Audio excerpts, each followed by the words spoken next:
Hi, I'm Liz Larson. And I'm Bill McKenna. We're the hosts of the New Life Perspectives radio show. We're also the creators of the Cogno Movement System, where we help you rewire your nervous system so you can rewire your reality. Join us each week for great conversations, amazing guests, and cutting-edge information on health, consciousness, and the keys to transformation.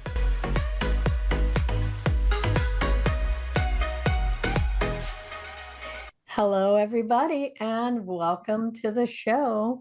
Bill, we have a really exciting guest this week, don't we? Oh my gosh. This, not only is she a great friend of both of ours, but I tell you what, you want an interesting listen. This is it. Stay tuned. You buckle your seatbelt. This is so mind-blowing that we get to have this time with Cynthia Sue Larson. Many of you already know her.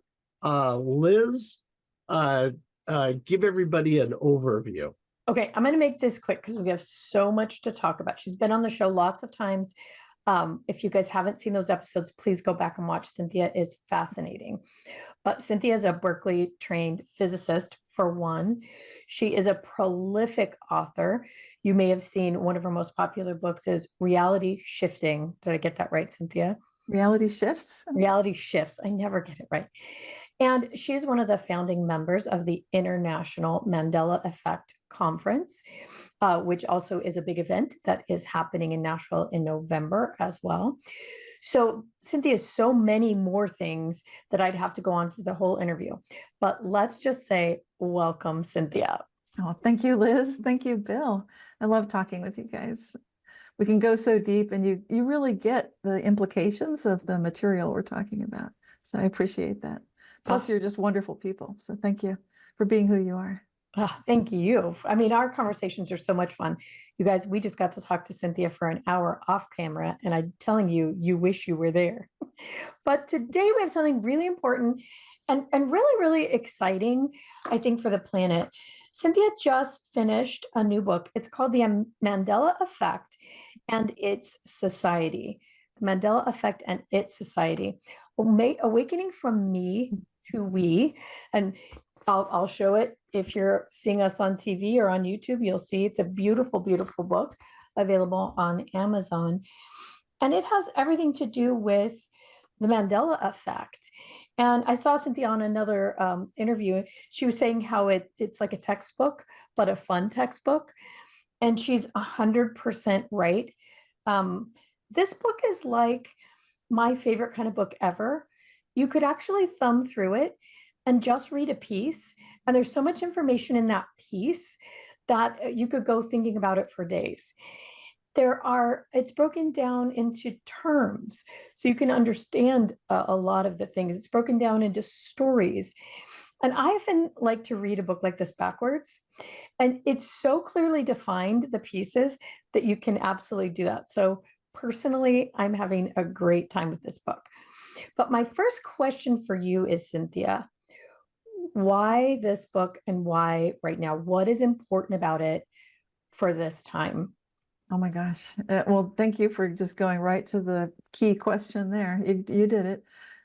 It's super important for this time because we're in a pivotal moment of what some people have referred to as hyper novelty, where things like the beliefs we used to have are crumbling. Some of the foundational systems seem to be collapsing. People are commenting. We were saying, even before we started talking here on recording, even regular people who've never talked about the Mandela effect or anything like this are saying stuff like, I think I'm in a different reality.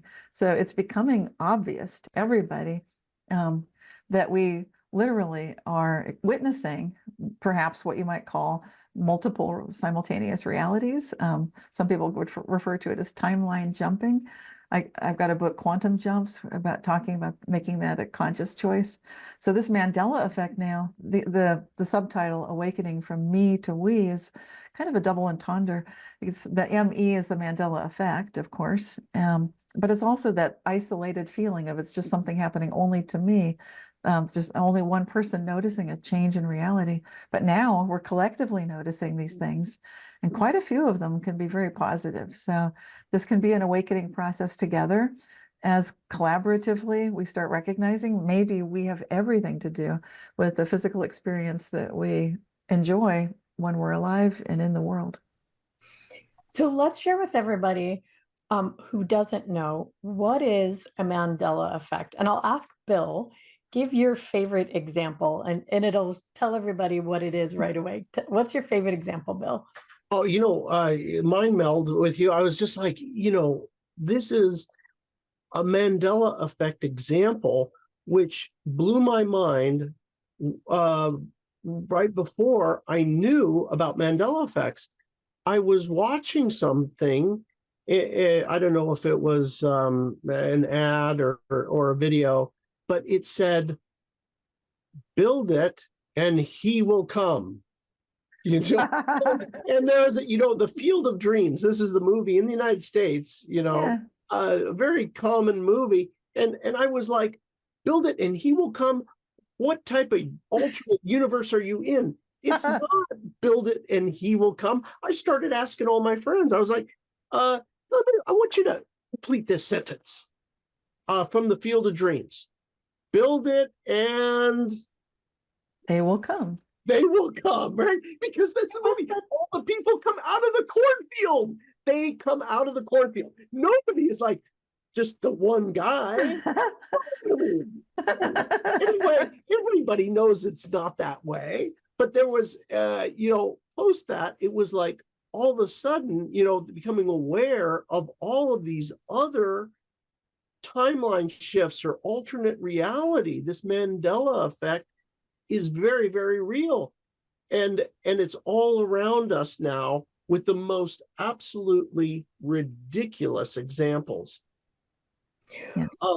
Go ahead, Liz. I was just going to say there's one that is driving me insane. And I think I've forgotten to say it to you, Cynthia.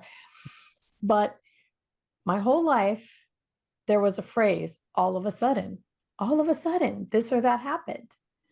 And now it's all of the sudden.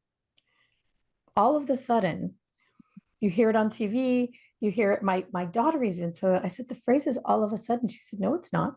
It's all of the sudden. Since when? So, okay, Cynthia, tell everybody and us too, what is it really? What really is a Mandela effect?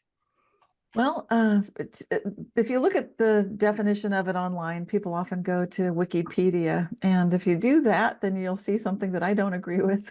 You'll see unless they improve it. It hasn't yet improved. How good can it get, right? But so far, it still says mass collective misremembering or something to that effect. Oh. But they're jumping to an assumption that they've already attributed a cause to the whole phenomenon as they're describing it. Now, where do we ever do that in a scientific field? That's not a good practice at all. It doesn't make any sense to me. So when we look at what's really happening, we're seeing what I would call a misaligned memory with historical fact. So we don't just jump to the assumption that it must be me and it must be all of us collectively sharing an exactly the same identical, because I share that with you, Liz, that all of a sudden, that's what it used to be. And I don't know when that one changed. I think it snuck in there maybe 10 years ago or so for me, but maybe for you it was sooner, and that can happen. And I agree with you too, Bill, about the Field of Dreams and the baseball field. Right now it's just a cornfield or whatever, but now it can be, build it and they will come. It's not a success if one person shows up and you've gone to all the trouble to build a baseball, with the stands and the field and everything. No, it's better be they. So when we see these signs and the evidence that we're collectively remembering something identically, why would that be happening? Why would I share this same exact memory when it could be so many other things? Why that? And there's so many other examples of it. So that's something I do in the book, is look at some of the popular theories as to what is going on. If we can rule out, and we should take a look at the fact, maybe don't rule it out prematurely, but take a look first. Why does it not make sense that we are collectively misremembering? And there are lots of reasons that I would say, obviously, that's not it, because why would we be remembering things exactly the same? So my next question for you is, Cynthia, with this book at this time, what do you really want people to know? I mean, this book is comprehensive. There's so many things to know. But what was your reason? What was important to you about it? And what do you want people to take away? Oh, thank you. That's such a good question. It comes back to that first question. It's at this time with hyper novelty and things look like they are falling apart. It can feel scary. It can feel like there's nothing that I can do about it or nothing we can do about it. If you're looking at a huge collapse of the weather system or the environment or politics or you name it, anything and everything, it can all seem out of control and too big and too insurmountable. The reason for this book at this time is to indicate humanity has been given a toolkit at this time to step into our creative powers and co-creative powers with one another in the form of consciousness exerting influence on the physical reality.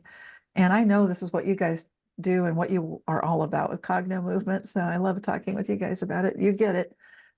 But for a lot of people who don't know such things are possible, that you can literally jump to another timeline, the first way they're seeing it is with the Mandela effect. And they're noticing like, oh my gosh, I'm affected too. I also remember the Berenstain Bears, not the Berenstain Bears. And, all these other things that are changing. The Kit Kat had a little hyphen in it, I remember that. And just all these things that might seem trivial at first, but when you take them collectively, the heart has moved to the center of the chest. That's amazing. The kidneys have moved upward to the relative protection under the rib cage. Geography is changing. Everything's changing. So if all those things can change, and we're seeing that they are, those of us who experience the Mandela effect and are open-minded enough to recognize this is the way quantum physics works. Well, guess what? Thank goodness, because now when we're facing this hyper novelty situation in the cosmos, when so many things are in flux, changing, there's so much energy, it almost seems like anything possible is happening and everything seems to be happening, then this can then provide us with the way and means to stay focused on how good can it get, golden age, Shambhala future for all of us. And to me, it's an indicator that this time has come and that we've got the toolkit, we're ready to go. Let's start practicing. Let's play with this.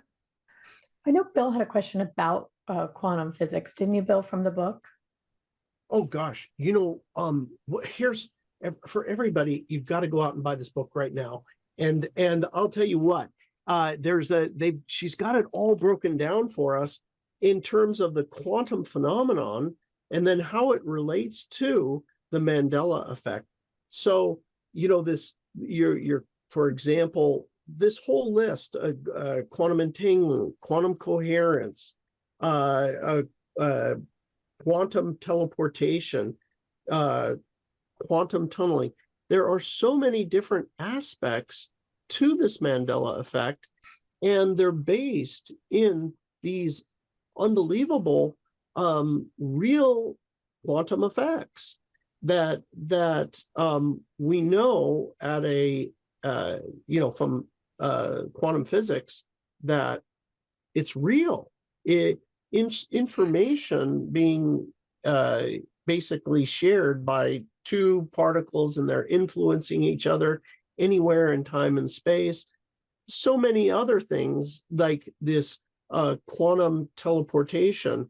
The Chinese have actually accomplished that in between satellites and the ground now. It's not like something like sci-fi. The science is known theoretically. Now it's actually happening. But I think more importantly is that these effects are really showing up all over the place. And I think almost everybody can relate to, if you listen to the radio and you're out there and all of a sudden the song changed. It's like, what? It's so disturbing for me. I called Liz immediately. I was so upset. I think I called you too, Cynthia. And I was like, damn it. It was Christmas time and it was, let it snow, let it snow, let it snow. And if you really, everybody probably knows the end of that song. If you really hold me tight, right. Since when is it grabbing me? That is grabbing me. No, you never grab. There is no grabbing. There's no grabbing. That is not the whole thing. But anyway, it was unbelievable. But everybody that's listening to this can really relate to all these little songs that have been going on. You're like, wait a second, that's not how I remember it. Right. So, is there, I have kind of the random question here. It's not too random, but the CERN collider. There'd been a lot of talk of the CERN collider and this creating some of these Mandela effects. What do you think? Is that not a thing? Let's save that till we come back from our break. So everybody, let's hear from our good sponsors. I'll keep you on a cliffhanger. When we come back, we hear Cynthia's answer about CERN. Okay, everybody, we're back with Cynthia Sue Larson. We're talking about her new book. And the question was, what does CERN have to do with all of this, Cynthia? Well, that's a great question. And it is one of the top possibilities as having something to do with this increase in people observing the Mandela effect. And long story short, I'd say it's possible in the sense that with the Large Hadron Collider, there's a great deal of energy being put into increasing the velocity, the speed of these little particles, and then smashing them at high speeds together to see what could happen. They were searching for the God particle is what they called it. And that was an interesting hunt to find, something that's so massive that it was influencing these other particles. But in the process of gearing up for it, so much money, so much energy is put into this one collider that's just spinning these particles super, super fast. So from that standpoint, is it possible that it has something to do with the Mandela effect? I'd say it's possible, but then I would expect that if they're firing it up, we'd expect to see a huge increase in Mandela effects. And I haven't really seen that with the firing up of these different accelerators around the world. It's not the only accelerator. We've got lots of particle accelerators everywhere in the Western world. The United States has them and other countries as well. So it's possible that there's some impact, but I guess I'm saying that probably it's not the only source of the energy required to start seeing Mandela effects happening on a massive scale. So we do see a lot of us are experiencing a whole lot of what feels like reality shifting. And you never know, actually, from a personal experience, whether or not everybody else is seeing what you're seeing. So even in things like government and politics, things that are happening now, my husband and I look at each other and say, you can't do that. Like, that's illegal, right? Like, that's not possible. And, we talk about other things we've seen and heard, and we know that that should not be the case, laws and stuff like that. So my question is then, what's the difference between a reality shift, something you experience personally, where all of a sudden reality seems very different, and the Mandela effect? Yeah, there's, essentially no big difference. A personal Mandela effect is pretty equivalent to what I'd call a reality shift.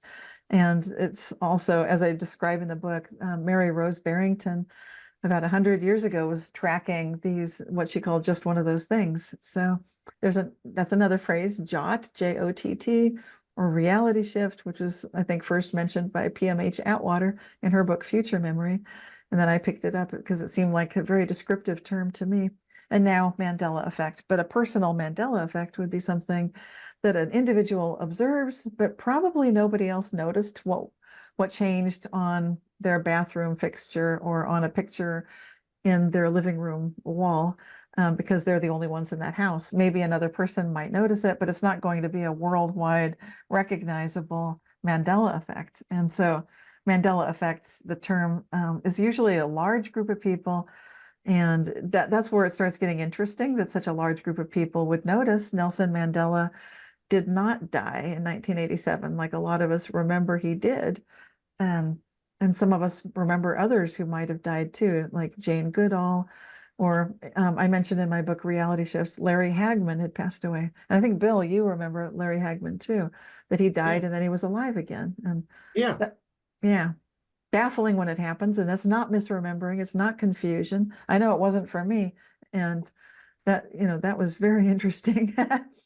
So, but we don't call it the Hagman effect for whatever reason. There's Bill, there's me, and maybe a few others, but people generally didn't really catch on to that particular situation, where they notice it now. And Dr. Ruth, for example, is creating quite a buzz. She just passed away again for some people in 2024. Some people remember she died previously. So, but we call it the Mandela effect because of the Nelson Mandela situation, where he was alive again, most puzzlingly and positively to a lot of people. And so that's where the term came from. Jane Goodall was the big one for me. Yes. When I heard she was alive pretty recently, I could not have been more shocked. I thought she died a long time ago. I remember it. I remember the news coverage. I remember the great loss for biology and this study. Like you do too, Bill. You remember that as well? Oh, yes. Oh, yes. And I saw her and Clint Eastwood in Monterey, California, sitting down for a chat only a few weeks ago. Oh my God. I was like, huh, well, that's very nice, isn't that? Good to see her again. So amazing, so amazing. Yeah, for me, I remember she passed away shortly after Diane Fossey. So some people would say like, oh, you guys, you're all obviously confusing Jane Goodall with another primate researcher. Well, I know I'm not, because I remember first Diane Fossey was murdered, and that was shocking enough. But within like a month or two, that's how Jane Goodall had passed away. I remember she was also murdered.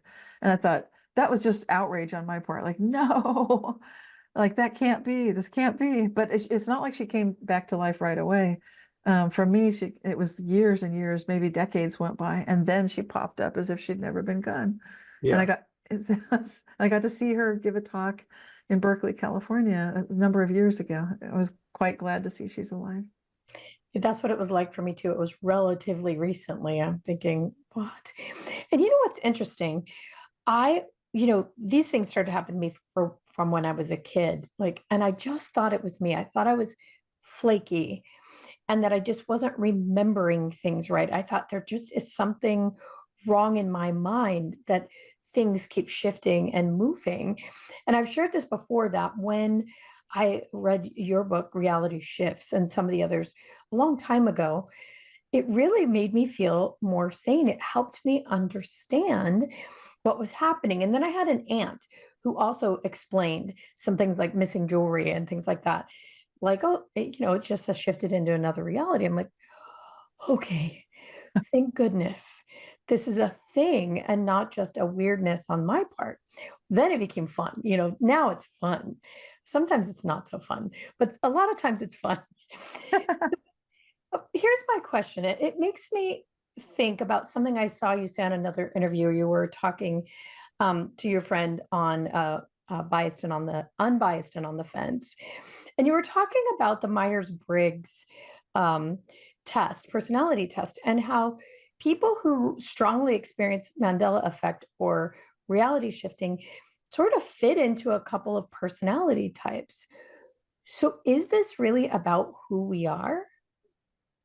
Well, the people that predominantly experience it are coming from a very small sliver of the bigger pie chart of personality types. So in other words, I think the INFJ personality type, that's the one I'm part of. It's something like 1 to 3% of the population is that. That stands for introvert, intuitive. So it's I for introvert, N for intuitive, F for feeling, J for judging. So it's one of 16 different basic personality types. And is a small percentage there. However, of the experiencers of the Mandela effect, it's a huge piece of the pie. Looks like about a quarter of the pie, And then the other huge subsection is an equally tiny sliver of the general populace, but it's an equally large chunk of the Mandela effect experiencers. And I would say also experiencers of synchronicity. So there's a similarity there. People that Dr. Bernard Beitman has studied for meaningful coincidences and synchronicity, he notices, because I've interviewed him on my podcast, Living the Quantum Dream, And he was talking about his book, Meaningful Coincidences, and he's a psychologist and he's published in Psychology Today and so forth. What's so interesting for me is he's done studies that showed that people who are seekers and they're aware that there's like a high, I would call it a higher level of conscious agency that they believe they're conversing with. They believe there's a dialogue going on. And right there, like boom, then synchronicities just go into hyperdrive. And to me, that is significant about the INFJs and then all the other intuitive feelers. Those are called empaths on the Myers-Briggs, and it's dovetails with what Dr. Bernard Beitman is noticing also, that these are people who have that special ability to meditate, to see themselves as if they're looking at a story, to see themselves as an actor, but also an observer at the same time. And that it's all it takes is just that split level of awareness to initiate these synchronicities and really, go into hyperspace with it. Like, okay, activate that timeline jump. We're going to be a lot more aware of it because we're constantly observing and then acting and going back and forth. And I think that personality type shares that ability, or both of those intuitive feelers. Makes me think of something, and I can see Bill's face. I know the wheels are turning, that it really isn't just seeing something is different, but it's a whole body perception. Don't you think that builds a feeling state? Something's changed. Well, yeah. Hey, yeah. And, one of the ones that was, I think, almost everybody I talked to was like, when I could still remember it, I was driving from San Francisco back to San Diego, and it was March 13th or something like that, around the COVID, the first, like, we're going to do a lockdown, and it's like on the radio, and my wife's calling me, God, lockdown. I'm like, what the heck alternate reality did I just step into? I mean, it was, and then everybody I talked to is like, the entire thing, it was almost like clearly obvious that we collectively like shifted into this weird alternate reality with many, many different facets to it. But I did have a question on something that, I had the good fortune to run into what I would call, no other good word for it, but a master. And the master long ago, told me, he said, things are going to speed up, Bill. Things are going to speed up and things are going to change very, very rapidly. And reality is going to become very malleable. And there's a bunch of things that went along with this, many, many things. One of them was secrets are going to come out, and I was like, the big secrets, like, actually the church is involved in this. Oh, the Boy Scouts are involved in, oh no, the financial, all these things that were being destabilized institutions. But my question to you, because you're studying this and you're intimately involved in it, has there been an acceleration in the quantity of Mandela effects that are showing up on a monthly basis? I'd say it seems that way to me. It's hard to say because there's just so many of them. And I've been looking at so many. I tend to experience a lot of them to the degree that I once told a fellow physicist, another physicist, a third one, George Weissman, was asking me, tell Henry Stapp how often you notice these things. And I said, every day, And then Henry Stapp said something like a 4-letter word, not exactly a 4-letter word, but BS. So it's like, but that was my experience at the time, and it does seem like it's speeding up. But it's a good thing. I enjoy it. I feel, even if it seems at first like I don't like that particular shift. I didn't like the lockdowns at the time, and maybe that was like another reality. But due to a set of circumstances, I was one of the people feeling like that was a good thing. And I think you may think, really? And it's kind of in the big picture, humanity needs to know we don't want to go into lockdowns. And so to know that you don't want to go into them, you need to experience some of the the loss of, what is this loss of freedom to know that that's the wrong way? Mandates and lockdowns, that's the opposite of the sovereignty that we need to be seeking for our true, how good can it get future. So sometimes it's important to see, like we had a system failure where airports and hospitals and all sorts of systems went down. I come from an IT background. I worked in information technology at Citibank for a number of years. And so when this whole thing happened, I was upset. But then I realized, because it was avoidable, I realized what had happened. I thought, this is crazy that that happened. And I was feeling like, why did that happen? But then I started to see, oh, this is good. Because then people understand we don't want to put all of our eggs in one technology basket. And I think unless people experience that, they don't know what I already knew, like what a disaster. So sometimes it's like, if we step back, you can start to see like, oh, some of us needed to go through that to recognize, because we are manifesting from what we're thinking and feeling, we need to come together. And some of us are in different places. We don't yet know that we don't want one centralized computer AI running the entire planet. I know for sure that we don't want that. Absolutely, for sure. But some people, they haven't had an IT background. They don't know. They think, well, like, what could go wrong? I'd rather ask, how good can it get? And we've seen already enough to know we don't want to go that way. Let's work with AI and computers as friends. And I think I've rambled off from your original question. Sorry. Oh, no, all of that was amazing. Let's take our next break. And when we come back, my book keeps falling open to a very particular page. So I will ask you about what's on that page. We'll be right back. Okay, and we're back with the amazing Cynthia Sue Larson. We're talking about her new book that is entitled The Mandela Effect and Its Society, Awakening from Me to We. My book keeps opening to a page with Philip K. Dick on it. Oh, yes. Oh, my gosh. Yes. Philip K. Dick experienced other realities. Tell us about that. Oh my gosh, where to start? Well, I guess I'll start with his speech in Metz, France in 1970s. I think it was 73. And he gave a talk that is astonishing. Now that, if people don't know who Philip K. Dick is, you'll know him from movies like The Minority Report, and I think there's a series, Man in the High Castle. Lots of movies came out of his short stories and his visionary science fiction sorts of stories and books. And so when he gave a talk in 1973, he was saying, you may find this world bad, but you should see some of the others. That was the whole topic. And right there, I was like, what? It's exactly what we're talking about, funnily enough. It's like sometimes we think like lockdowns, mandates, what? Okay, like this seems bad, but again, he would be agreeing with us. I think in some way the book keeps falling open. Maybe it's Philip K. Dick himself saying, open it here. Please. That's hilarious. Yeah, thank you, Philip K. Dick.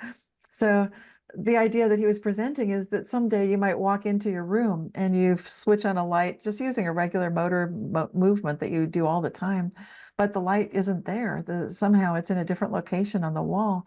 Now, I see Liz nodding, and I've had that exact same experience. I describe it in my book, Reality Shifts, with the timer dial on my dryer, that I always would turn it the same way to run the load of clothes, and suddenly it doesn't work that way because it does, and then I have to stare at it. What is it doing? I have to read the directions on this same device I've been using for day after day, year after year.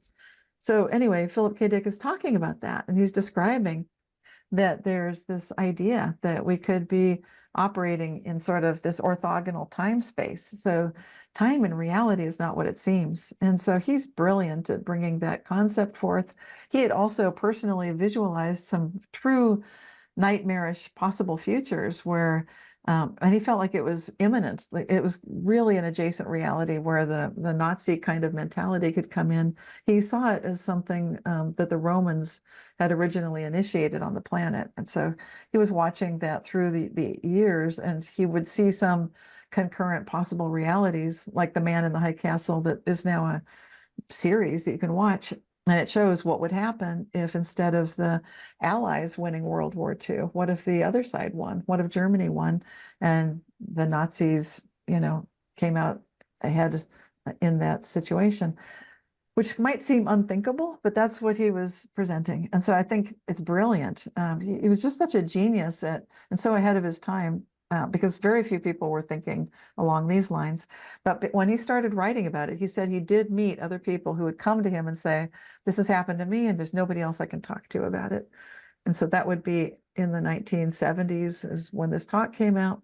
And I'm glad that he got that talk recorded, that he gave the talk. The presentation of what he originally intended to say and then what happened are two different things. So you've got the written record and then you've got the video, and they're both fascinating, well worth studying.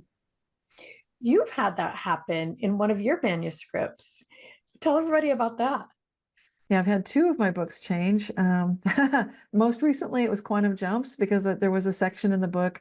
I placed it in two different places. Now it's nowhere to be found, describing what you see on looking at the cover of the book. And so I've got a picture in to show, the cover of that book is in the Mandela Effect and its Society, showing that basically it was intended to show that if you jump through something like a wormhole, then you can literally jump through space and time, because the many worlds of quantum physics is one and the same as the astronomical, multiverse. So it's like the micro and the macro come together. And you can do that through a wormhole. That was supposed to be in the book Quantum Jumps. So I know it was in there at least twice. And that happened several times with the current book. I'd write a paragraph in this current book and I'd have to rewrite it in one case like 5 times to get it to stick and stay in there. Quantum, geez. Do you think there's a meaning to that? What was, Yeah. I mean, by the 5th time, I'd be like, okay, I think maybe this is not supposed to be in the book. I'm very patient. I'm like, okay, well, I guess that maybe I can do a better job than I've previously. It's like at first, sure, I'm flustered. It's like, why isn't that still here? All right, I'll do it again. It's like you do the dishes and then there they all are again. Like, seriously, it feels a bit like that. So, like, I'll do it again, trying to have a good attitude. And I realized maybe what I'm doing is bringing realities together and I need it in all 5 realities or something. Like, okay, this for a good cause, apparently. So I'm doing someone else's dishes again or whatever. Good.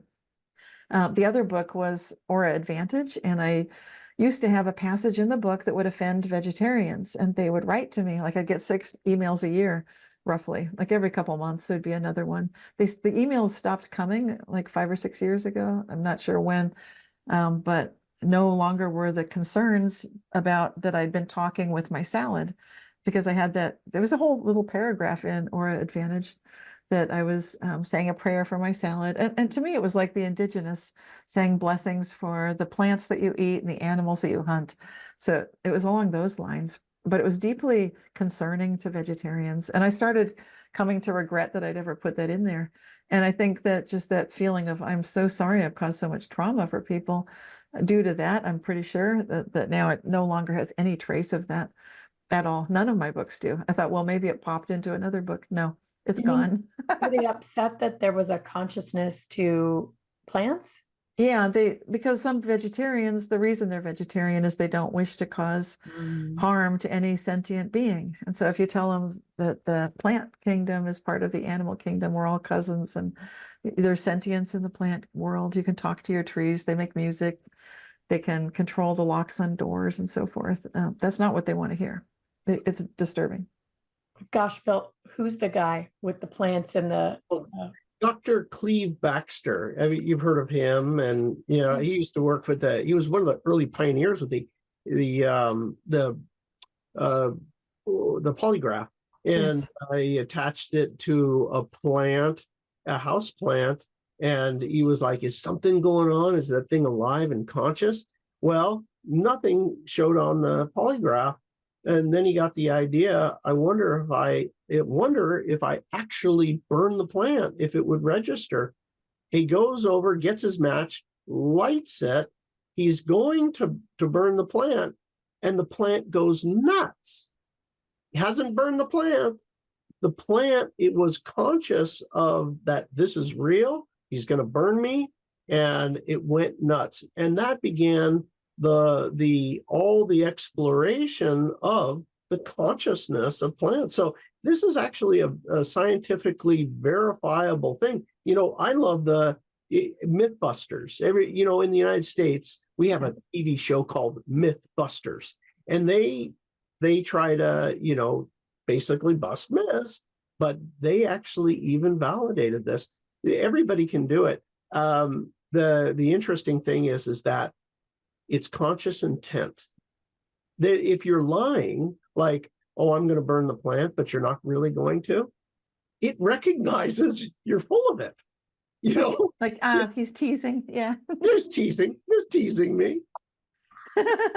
Even that in some ways feels like a Mandela effect, because to me, that feels like common knowledge now. I mean, my plants harass me when it's late enough in the spring for my houseplants to go outside. I mean, they're literally, there becomes a day I'm like, okay, I'll do it.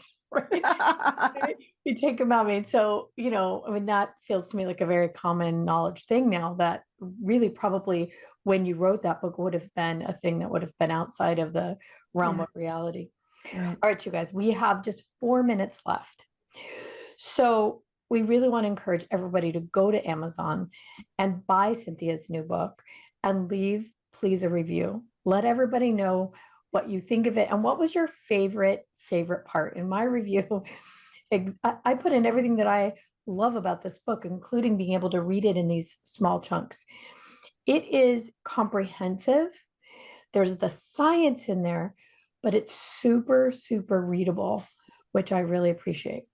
So what else, Cynthia, do you want people to know? What do you want them to take away? What's another thing that's just really in your heart that you want people to be able to take home and digest from this book?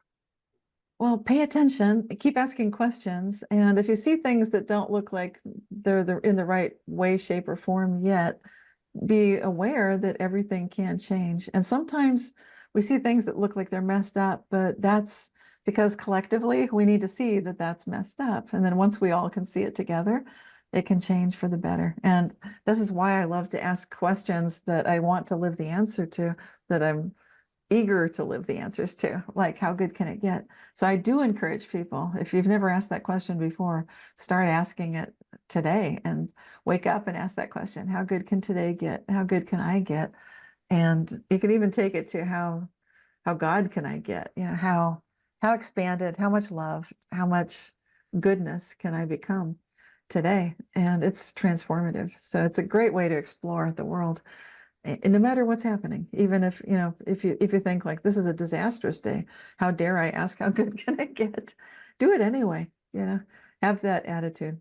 I guess I'd like to share that radical optimism that I'm feeling, and bring it to every situation. It's never inappropriate, and you could be surprised at some of the extraordinary changes, positive changes that can come, because we're very powerful. We are living in this time of manifestation.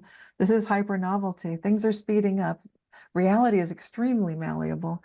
And the imagination state of the wave function, in our dreams and daydreams, can then become manifest in the particular or particle fashion that we choose. And by focusing on how good can it get, we're catching those favorite dreams and making them real for all of us. So beautiful. All right, everybody. You can find out more about Cynthia at realityshifters.com, correct? That's right. And people can buy books there as well? Yes, I'll ship them through the United States. The international postage has gotten prohibitive, but if they're insistent, then just send me an email and we can work it out. Perfect. There, you also have a YouTube channel. I do, and it's under my name, Cynthia Sue Larson. And also I'm affiliated with International Mandela Effect Conference on YouTube, and we have a website as well, imec.world. And our conference is in person this year, November 7th through the 10th in Nashville, Tennessee. Love to see you there, and I'm hoping to see you guys there for sure, in person. Well, Bill and I will actually be presenting there, so we get to be a part of it this year. So if you've ever wanted to see Bill and I in person, this is a great way as well to come and introduce yourself to the Mandela Effect, to reality shifting, and to the whole IMEC team. We got to meet them the other day. They are fantastic as well. I mean, this event really sounds like it's going to be joyful and a whole lot of fun. Plus, I'm sure informative, because by November, a lot will have changed. Things are happening so fast now that by then I just can't wait to hear what will have happened and what's coming next. So thank you so much for being with us, Cynthia. We love you, as you know. We'll see you again really soon. Well, this book we could interview Cynthia 39 times for and never run out of content. Thanks for being here, Bill McKenna. Thank you. Thank you. Looking forward to seeing you in Nashville. Yeah. Until next time, everyone, be safe and be well. Love you guys. Bye-bye.